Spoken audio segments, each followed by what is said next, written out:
नमस्कार। HDI Bharat news के खास शो आपकी बात में आज जिस खास मेहमान से आपकी बात होगी, उन्होंने हाल में OTT MX प्लेयर पर रिलीज वेब सीरीज बीहड़ का बागी में अभिनय कर अपने काम का लोहा मनवाया और लोगों ने भी उनके काम को बहुत सराहा। साथ ही फिल्म शुभ मंगल सावधान, तानाशाह, शोरगुल, रांझना, तनु वेड्स मनु, साथिया, इशकजादे सहित लगभग 1 दर्जन सुपरहिट फिल्मों में काम किया है। आज HDI भारत न्यूज के खास शो में हमारे खास मेहमान हैं हरदोई की शान राहुल चौहान। राहुल चौहान से होंगी आज ढेर सारी बातें, जानेंगे कितनी कठिन है माया नगरी की डगर। थिएटर से जुड़े युवाओं के लिए क्या हैं उनके टिप्स, तो चलिए शुरू करते हैं आज की खास चर्चा राहुल चौहान जी के साथ। नमस्कार राहुल जी, आपका स्वागत है HDI भारत न्यूज के खास शो आपकी बात में। नमस्कार प्रदीप जी, और आपके सभी दर्शकों को भी मेरा नमस्कार और आपका बहुत बहुत आभार कि आपने इस प्रोग्राम में मुझे बुलाया। बहुत बहुत शुक्रिया। तो आज सबसे पहले मैं आपसे यही जानना चाहूँगा कि एक छोटे से शहर हरदोई, जहाँ इसका नाम भी लोग नहीं कहते थे फिल्मी दुनिया का, कैसे आप एंट्री फिल्मों में हुई आपकी? काफ़ी कुछ संयोग है इसमें जी। तो ऐसा हुआ कि शुरू में तो हम छात्र राजनीति में थे जी। उसके बाद फिर घर वालों को थोड़ा अच्छा नहीं लगता था, मतलब लड़ाई झगड़े होते रहते थे। तो कुछ कहा गया कि भाई अब ये सब बंद करो, कुछ और करो। तो अचानक होता क्या है कि एक कहावत कहेगी, आपने सुनी होगी कि एक व्यक्ति जाना जाता है अपनी संगत से और एक विद्यार्थी जाना जाता है उन पुस्तकों से जो वो पढ़ता है। तो ये दोनों चीज़ें हमारे पास अच्छी थी, हमारे पास दोस्त अच्छे थे और पढ़ते भी हम अच्छी किताबें थे। तो उससे थोड़ा रुझान हुआ। हमारे दोस्तों ने हमें थिएटर चूँकि बचपन से करते आ रहे थे, हरदोई महोत्सव 86 में भी, यहाँ हरदोई महोत्सव 86 में जब पहला हरदोई महोत्सव हुआ था उसमें भी नाटक किया था, अभिमन्यु का मनी ऑर्डर। उसमें बहुत लोकप्रियता भी मिली थी, वो पहचान मिलती है। हम निकलते हैं शहर में तो लोग कहते हैं भाई शास्त्री जी कहाँ जाए, तो वो अच्छा लगता था। तो फिर चुनाव 91 में ख़त्म हुआ, उसके बाद थिएटर में आए। फिर वो यहाँ पे एक हरदोई शहर में वर्कशॉप हुई थी थिएटर की, तो वो बड़ा अजीब लग रहा था कि मतलब कोई अभिनय सिखाएगा। तो खुद को अमिताभ बच्चन समझते थे तब तो लगा कि हमें कौन अभिनय सिखाएगा। तुमने कहा भाई देखें क्या सिखाया जाता है। तो हमारे जो प्रथम गुरु थे स्वर्गीय योगेश पाठक जी, वो भारतीय नाट्य अकेडमी के स्टूडेंट थे। तो उनसे जब उनके पास गए, जब थिएटर सीखा देखा तो लगा ये तो बड़ा समंदर है, मतलब इसमें तो आप घुसते जाएंगे। और तो मज़ा आने लगी, कुछ नया था, चलते चले गए। बाकी कुछ मुकद्दर ने भी बहुत साथ दिया। थिएटर करने के बाद रेपेट्री की, उसके बाद मुजफ्फर साहब की 2 टेलीफिल्म्स की थी DD1 के लिए। अच्छा। तो उन्होंने फिर उनके शाद अली उनके बेटे हैं जी, वो साथिया बना रहे थे। अच्छा। तो उन्होंने हमें काम दिलवाया साथिया में, मुजफ्फर साहब ने। मतलब पहली फिल्म जो आपकी है वो साथिया? हाँ, साथिया थी। उसके बाद फिर धीरे धीरे चलता रहा, और होता रहा। मतलब बहुत ज़्यादा किस्मत की भी मेहरबानी आप मान लें कि चीज़ें अपने आप बनती गई। जब आपने शुरू किया था तो आपके कुछ साथी भी रहे होंगे। कहते हैं ना कि अकेले तो कोई नहीं चलता है, कोई न कोई तो साथ होता है। तो क्या उनके बारे में कुछ प्रकाश डालेंगे कि वो कौन साथी थे जो मतलब एक ग्रुप होता है ना थिएटर के लिए, वो कौन लोग थे जिनके साथ ये सफ़र शुरू हुआ? भाई हमारे बचपन के दोस्त हैं मोहम्मद खालिद, यही हरदोई के ही हैं। जी। तो वो अभी एमिनेंट प्रोड्यूसर हैं, राइटर हैं। तो वो मतलब उन्होंने, और एक हमारा दोस्त है मुकुल, वो इस फील्ड में नहीं है। अच्छा। इन्हीं दोनों लोगों ने हमें बहुत प्रोत्साहित किया था। और दोनों ही मतलब मुकुल अपनी जगह पे और खालिद बहुत सफल। काफ़ी स्ट्रगल है फिल्म इंडस्ट्री में। कहा जाता है कि कैमरे के सामने मुस्कुराने वाले कई चेहरे कैमरे के पीछे काफ़ी मुरझा रहते हैं। क्या ये सच है? क्या इसके बारे में कहेंगे? देखिए, अभी तो लगातार कुछ घटनाएं घटी हैं तो ये सवाल ज़्यादा उठे हैं। स्ट्रगल जैसा शब्द मैं भी सुन रहा हूँ, मतलब जब से आया हूँ, स्ट्रगल जैसा वहाँ कुछ है नहीं। मतलब हमारी समझ में आज तक नहीं आया कि स्ट्रगल कहते किसे। भाई फावड़ा लेके गर्मी में मेड़ तो सही नहीं करनी, न कोने खोदने हैं, तो स्ट्रगल है क्या? मतलब आपको उन सर्कमस्टांसेस में रहना है जिन्हें आप पसंद नहीं करते, बस यही तो स्ट्रगल है। तो ये कोई इतना बड़ा स्ट्रगल तो नहीं लगता। मतलब आप घर में भी कई बार पापा डांटते हैं, मम्मी डांटती हैं, बहुत सी चीज़ें आपकी बचपन में नहीं मानी जाती हैं। आप तमाम लम्हे आप ऐसे बिताते हैं जो आपको पसंद नहीं है। तो यही वहाँ भी होता है। अच्छा, जब आप एक काम करने जाते हैं, आप क्रिकेट खेलने गए, आपको मालूम है 4 घंटे प्रैक्टिस करनी है, हमें 8 किलोमीटर दौड़ना है, 10 किलोमीटर दौड़ना है, दर्द होता है, परेशानी होती है, लेकिन पार्ट ऑफ द गेम है। तो आप ये जो इसमें जो भी होता है आपके साथ, ये पार्ट ऑफ द गेम है। ये समझ आपको है तो आपको स्ट्रगल जैसा स्ट्रगल नहीं लगेगा, वरना स्ट्रगल लगेगा। तो पेशेंस बनाना बहुत इंपॉर्टेंट है, और पेशेंस बनाने में जाहिर है कि आप अंदर आपका कुछ चल रहा होता है और ऊपर कुछ होता है, तो परेशानियां आती हैं, थोड़ा अवसाद होता है। आपकी बातों से लग रहा है कहीं ऐसा तो नहीं कि जो युवा है, जो युवा पीढ़ी है, वो शॉर्टकट अपनाना चाहती है, शॉर्टकट में वो कहीं ऐसे रास्ते पे निकल जाती है कि उसको वापस आने में प्रॉब्लम होती है, वही तो नहीं कहीं इस बिल्कुल आपने बहुत सही बात पकड़ी है। होता क्या है कि जब हम लोग यहाँ से जाते हैं तो मुंबई हमारे ख्याल से 90% लोगों के लिए नया शहर है, बहुत बड़ा शहर है। वहाँ हमारे 2, 4, 5, 10 परिचित होते हैं, एक आध बहुत करीबी लोग होते हैं। फिर हम वहाँ जाते हैं, वहाँ रिलेशन बनाते हैं, लोगों से मिलते हैं, चीज़ें समझते हैं, तो साल 6 महीने तो समझने में निकल जाता है। हम चाहते ये हैं कि हम आज पहुँचे और कल अमिताभ बच्चन बन जाए। क्या दुनिया में कोई आदमी ऐसा हुआ क्या? धीरू भाई अंबानी एक दिन में धीरू भाई अंबानी बन गए? हमारे अंदर उतना पेशेंस नहीं है, और पेशेंस नहीं है इसीलिए हम डिप्रेशन में जाते हैं, और कोई बात नहीं।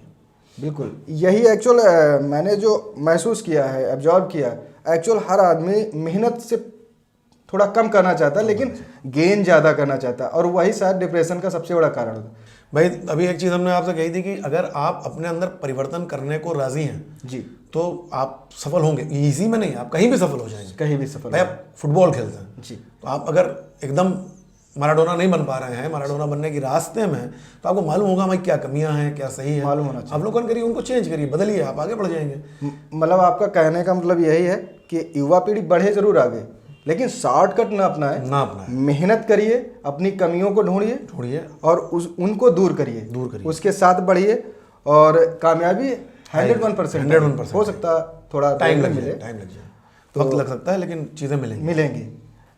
क्या आपने कभी हरदोई में नाट्य कला केंद्र खोलने का विचार किया है, ताकि हमारी जो युवा पीढ़ी है, जो एक्टिंग की दुनिया में जाना चाहती है, जो थिएटर की दुनिया में जाना चाहती है, उन्हें सीखने का मौका मिले, उनकी बारीकियां समझ पाएं? हरदोई में एक ऐसा प्लेटफॉर्म होना चाहिए, क्या आपने सोचा है कभी इसके?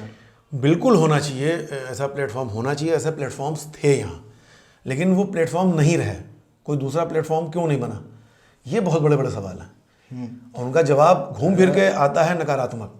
क्योंकि यहाँ लोग थिएटर नहीं करना चाहते। उनका मतलब है कि आप उन्हें एक कोई ऐसा कोर्स बना दीजिए, 80 दिन 90 दिन का दे दीजिए, और वो सीधे जाएं तो वहाँ पे मतलब संजय लीला भंसाली खड़े हों स्टेशन पे कि आइए साहब आप आ गए, आइए हमारी फिल्म में काम कर लीजिए। वो अच्छा, थिएटर का कल्चर छोटे शहरों में नहीं है, कुछ शहरों में बहुत अच्छा है, जैसे शाहजहाँपुर, जी, बेहद शानदार कल्चर है, बहुत बड़े, बरेली में, यहाँ नहीं डेवलप हो पाया, और एक आदमी के करे होता नहीं है कुछ। हाँ, ये तो मैंने यहाँ ग्रुप काफ़ी थिएटर किया, बहुत थिएटर किया जी, और प्रतिबिंब संस्था यहाँ थी पहले, उसने भी बहुत थिएटर किया, बाद में अंतर्ध्वनि ने भी थिएटर किया।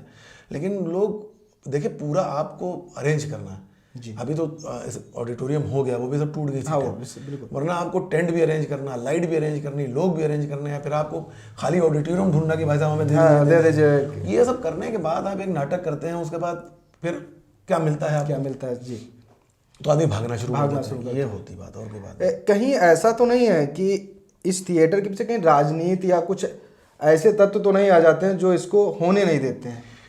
भाई देखिए, हर शहर का माहौल अलग होता है। आपके शहर में युवाओं ने पिछले 20 साल में ठेकेदारी की है, गुंडई की है जी, छात्र राजनीति की है, छात्र राजनीति, कोई ज़्यादा कोई कोमल काम किया, यहाँ से कोई बढ़िया क्रिकेटर निकला, यहाँ से कोई बढ़िया फुटबॉलर निकला, यहाँ से कोई बढ़िया हॉकी का प्लेयर निकला जी, यहाँ से एक्टर, अगर आप हमें माइनस कर दीजिए, कोई एक्टर निकला नहीं निकला। यहाँ जब हमने दाढ़ी मूंछ घुटाई थी, तुम्हारे दोस्त हमें चिढ़ाते थे कि तुम दाढ़ी मूंछ घुटाए घूम रहे हो, तुम मारे जाओगे। ये माहौल आपको बता रहे हैं 1990-91 का था, बहुत दूर का नहीं, अभी का है जी। तो ऐसे शहर में आप क्या उम्मीद करते हैं? एक्चुअल यहाँ पे मोटिवेट नहीं करते हैं। एक्चुअल अगर कोई डांसिंग कर रहा है या सिंगिंग कर रहा है या एक्टिंग कर रहा है, लोग उसको एज ए कैरियर के रूप में देखते ही नहीं है, ना परिवार देखते हैं, ना समाज देखता है। अगर कोई कहे मैं फिल्म इंडस्ट्री में जाना चाहता हूँ, तो शायद लोग हंसते हैं, उनको लगता है कि हीरो बनने जाना है। एक्चुअल फिल्म इंडस्ट्री तो एक बहुत ब्रॉड है, उसके पीछे एक टेक्निकल, एक क्रिएटिव, पूरी एक दुनिया है जो भाई अभी भी जीते हैं। हमसे लोग मिल जाते हैं, रास्ते में मिल गए, कहीं सब्जी मंडी में मिल गए जी, और भाई कौन सी फिल्म चल रही, मतलब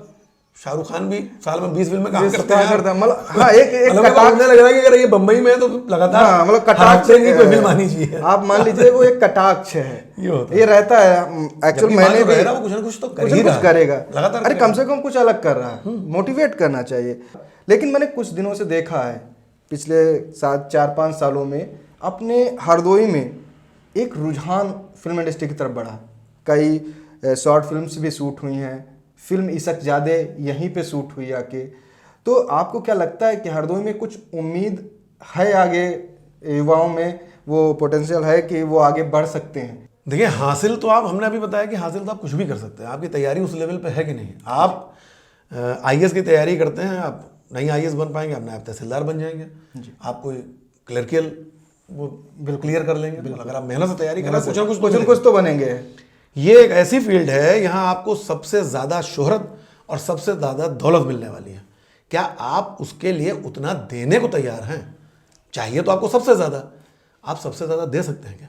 अगर आप सबसे ज़्यादा दे सकते हैं तो जाइए, आपका स्वागत है, आपको मिलेगी सफलता। लेकिन अगर आप सबसे ज़्यादा दे नहीं सकते हैं, देना आप थोड़ा चाह रहे हैं, पाना आप पूरा चाह रहे हैं, तो दिक्कतें आएंगी। आपने धनुष, कंगना रनौत, जिमी शेरगिल, परिणीति चोपड़ा, आशुतोष राणा जैसे बड़े कलाकारों के साथ भी काम किया।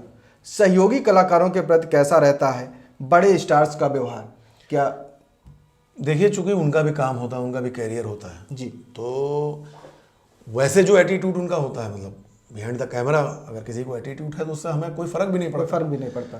कैमरे के सामने वो भी चूंकि वही कर रहे होते हैं जो हम कर रहे होते हैं। जितनी शिद्दत से हमें चाहिए सफलता, उतनी शिद्दत से उन्हें भी चाहिए होती है। तो वहाँ तो वो जाहिर है कि आपको अगर कोऑपरेट नहीं करेंगे तो उन्हें भी प्रॉब्लम आनी शुरू होगी। बिल्कुल, अगर सामने वाला एक्टर गड़बड़ करना शुरू करेगा, उनका सफर करेगा, दिक्कत हो रही तो वहाँ तो स्क्रीन पे भी दिखेगा, करना ही पड़ेगा आपको। मतलब और सभी करते हैं और बड़ा कलाकार हो या फिर छोटा, उससे कोई फर्क नहीं पड़ता। वहाँ कलाकार जैसा आप क्रिकेट देखते हैं, क्रिकेट में कई बार कई खिलाड़ियों हो सकता मनमुटाव भी हो, हाँ, लेकिन वो आपको खेल में नहीं दिखेगा। वो खेल में नहीं, वो देश के लिए खेल रहे होते हैं, टीम के लिए खेल रहे हैं। एक टीम ऐसे हर एक्टर एक टीम के लिए, एक फिल्म के लिए काम कर रहा होता है। एक फिल्म तो वो फिल्म की सफलता उस पूरी टीम की सफलता। जी बिल्कुल।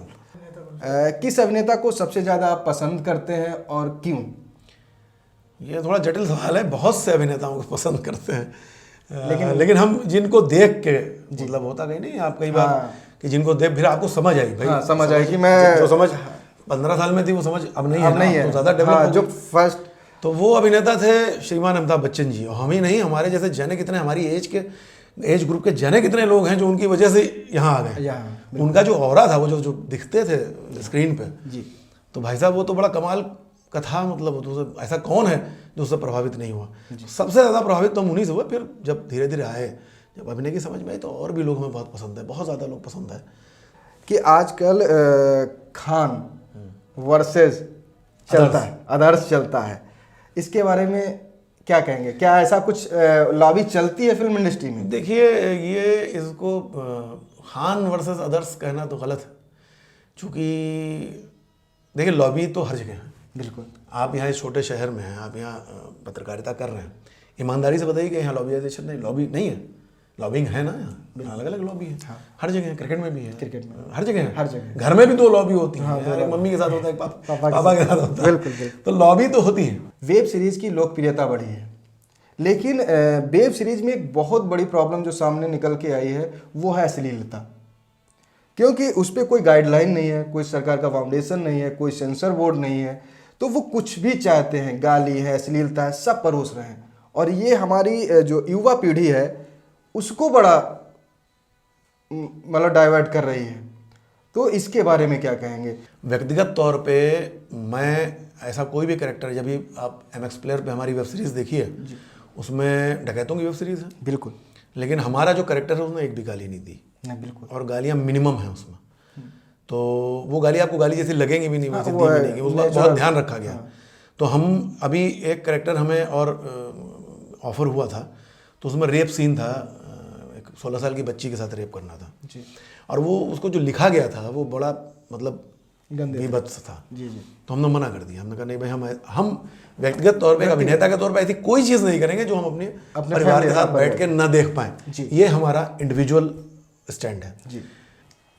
अगला सवाल जो है वो ये है कि वेब सीरीज लोकप्रिय बहुत है, इससे क्या जो यूथ है, जो कलाकार हैं, उन्हें ज़्यादा उम्मीदें बढ़ी हैं काम करने की? क्योंकि बॉलीवुड में उन्हें वो मौका नहीं मिलता था, लेकिन एक वेब सीरीज जब से ये प्लेटफॉर्म शुरू हुआ है तब से लोगों को काम मिलना ज़्यादा शुरू हुआ। क्या ऐसा सही है? हाँ, और बहुत अच्छे अच्छे टैलेंट हैं। आप देखिए वेब सीरीज देखिए तो उसमें नए नए चेहरे आते हैं जी और इतना बढ़िया काम करते हैं, मतलब मज़ा आ जाती है देख के। जी।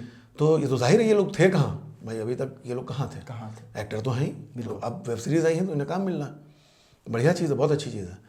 लेकिन होता क्या है कि जैसे जब सीरियल शुरू हुए थे तो तमाम नए लोगों को काम मिला था, उसमें कुछ अच्छे लोग भी थे और कुछ काम चलाऊ लोग भी थे। लेकिन वो धीरे धीरे धीरे उसने एक फॉर्मेट बना लिया, फिर वहीं कुछ खास लोग, वहीं कुछ खास चेहरे। मुझे ये डर है व्यक्तिगत तौर पे कि शायद ऐसा ही अगले 2-3-4 सालों में वेब सीरीज़ के साथ भी हो जाएगा कि वहीं वहीं चेहरे, वहीं वहीं लोग, वहीं वहीं काम होते रहेंगे। लेकिन यह है कि साल 1.5 साल 2 साल में कुछ नए चेहरे स्टार तो बनेंगे, इसमें तो कोई दो राय नहीं।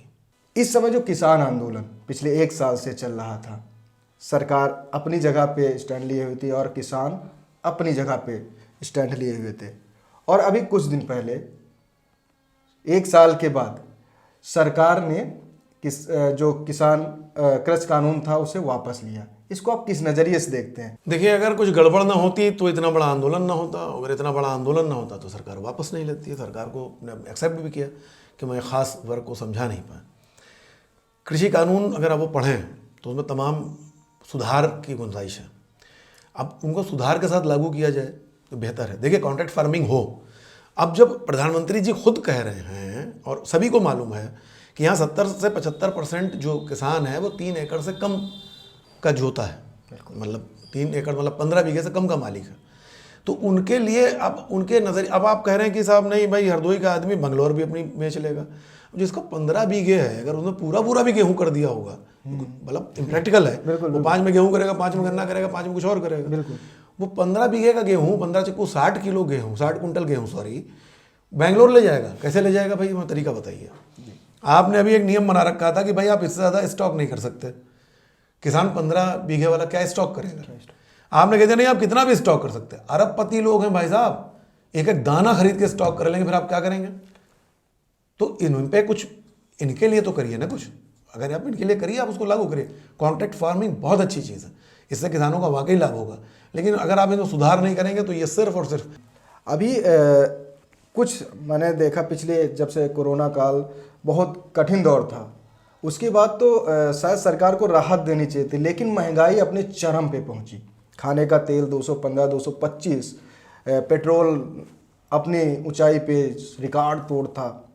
क्या आपको नहीं लगता है कि सरकार को कुछ इस पे कंट्रोल करना चाहिए था? तो महंगाई बढ़ना बुरा नहीं है। महंगाई बढ़ने का मतलब है आपकी अर्थव्यवस्था तरक्की कर रही है उसमें।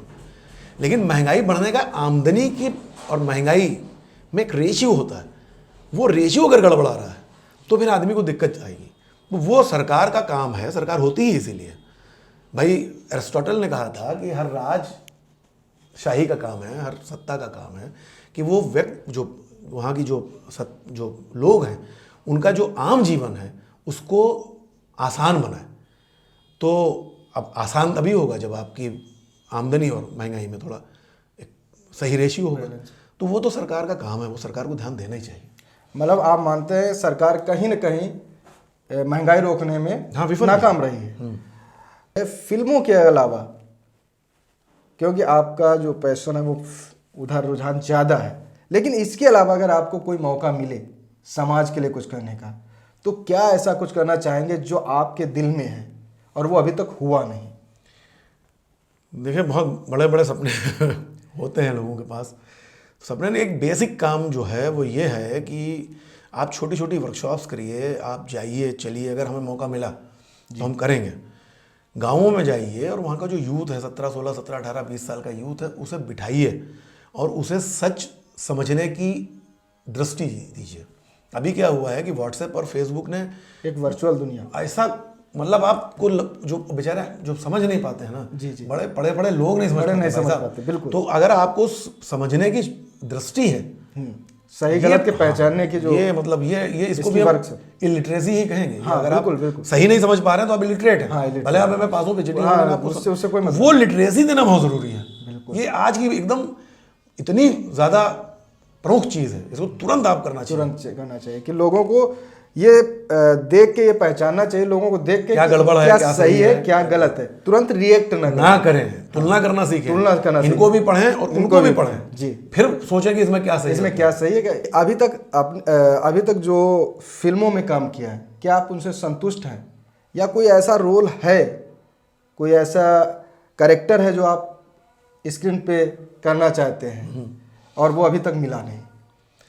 देखिए, संतुष्टि क्या होती है, संतुष्ट अगर आप हो जाएंगे तो आप रुक जाएंगे, लेकिन आपको जो मिला है अगर उससे आप खुश नहीं होंगे तो फिर आप अवसाद में चले जाएंगे। तो आपको जो मिला है, जो अभी तक आपने हासिल किया है, उसके लिए आपको ईश्वर का शुक्रिया अदा करना चाहिए और पाने के लिए मेहनत करनी चाहिए। तो उस हिसाब से हम संतुष्ट हैं भी और संतुष्ट नहीं भी हैं। दूसरी बात यह है कि ऐसे तमाम रोल हैं, जैसे अभी एक वेब सीरीज़ आ भी गई है, बाबर का रोल हमें बहुत अपील करता था, वो करने का बड़ा मन था हमारा। हालांकि वो जो रोल किया है तो उसके बाद भी हम करना चाहेंगे, अगर कोई दूसरी इस तरह के कोई रोल ऑफर होता तो वो हमने बाबर को बड़ा, हम बहुत इम्प्रेस हुआ उसके जुझारूपन से। और कर्ण का जो कैरेक्टर था जी, वो हमें बहुत अपील करता हाँ, मतलब वो जान रहा था कि मौत सामने है, हमें अर्जुन में से एक ही बचेगा, लेकिन फिर भी उसने अपने उसके मतलब उसका कैरेक्टर एक इतने शेड्स हैं उसके कैरेक्टर में कि वो आपको कभी लगेगा ये एकदम विलन है, कभी लगेगा ये हीरो है जी। तो ऐसा कैरेक्टर करने में बड़ा मजा आता है। तो इस तरह के कई लोग हैं, कई लोग जिनको हम पोर्ट्रे करना चाहते हैं। अभी फिल्म इंडस्ट्री में जैसे अक्षय कुमार से याद है, आपकी भी एक फिल्म आ रही है रक्षाबंधन अक्षय कुमार जी के साथ, उसके बारे में कुछ बताएंगे? रक्षाबंधन हमारा वही बैनर है अपना, कलर येलो, आनंद जी का जी। तो उसमें कैरेक्टर बहुत छोटा है, बहुत बड़ा नहीं है, क्योंकि हमारे संबंध उनसे अच्छे हैं। नहीं, बिल्कुल। तो उसे मना तो उन्हें हमको भी कुछ नहीं करेंगे, क्योंकि काम उन्होंने शुरू बिल्कुल दिया है, संबंध है। तो फिल्म बहुत अच्छी है। अच्छा, हाँ, भाई बहनों के उस पर है। हमारे ख्याल से अगले साल रिलीज़ हो जाएगी। अभी उसका शूटिंग अभी कंप्लीट भी नहीं हुई, पोस्ट प्रोडक्शन चलेगा। अच्छा। उसके अलावा भी अभी 2 प्रोजेक्ट हमारे पाइपलाइन में हैं। वो एक तो शायद अभी शुरू हो जाएगा दिसंबर 15 से। अच्छा। और एक फिर वहीं शायद वेब सीरीज़ बीहड़ का बागी सीज़न 2 ये शायद अभी कंफर्म नहीं है, ये शायद मार्च अप्रैल में ये भी शूट होती है। 2 और भी हैं, अगले साल आएंगे। आप हमारे खास प्रोग्राम आपकी बात में आए, इसके लिए आपका बहुत बहुत धन्यवाद। पहले तो आपका बहुत बहुत धन्यवाद फिर से कि आपने हमें बुलाया, इस लायक समझा, और आपने इतनी मेहनत से ये चैनल चलाया है। और आपका चैनल थोड़ा डिफरेंट है, जो जितना मैंने देखा है, समझा है, कि आप न्यूज़ दे रहे हैं, पॉजिटिव न्यूज़ दे रहे हैं। इस तरह के प्रोग्राम भी आपने शुरू किए हैं और ये बढ़ेंगे भविष्य में, जैसी हमें उम्मीद है। तो ये कोई नहीं दे रहा है, इस लिहाज से आपका चैनल एकदम डिफरेंट है कि हमारी शुभकामनाएं आपके साथ डेफिनेटली हैं। हम चाहते हैं कि आपका चैनल बहुत तरक्की करे। बहुत अच्छा लगेगा कि हम बताएंगे भविष्य में कि हमारा भी एक इंटरव्यू उस चैनल ने प्रसारित किया था। बहुत बहुत धन्यवाद। और जितने भी दर्शक हैं उनसे ये निवेदन है कि नीचे वाला बेल आइकॉन भी दबा दीजिए और इस चैनल को सब्सक्राइब भी कर लीजिए। तो हमसे जुड़े रहिए और सब्सक्राइब करिए, तो लगातार आप इस चैनल से जुड़े रहेंगे। बहुत पॉजिटिव चैनल है, ऐसे चैनल ज़रूर देखें। तो दोस्तों, अगर ऐसे ही वीडियो, ऐसे ही इंटरव्यू आप और देखना चाहते हैं तो हमारे HDI भारत न्यूज़ को अभी सब्सक्राइब कर लें और पास में दी गई बेल आइकन को भी दबा दें, ताकि आने वाले वीडियो की नोटिफिकेशन आप तक सबसे पहले पहुंचे। नमस्कार।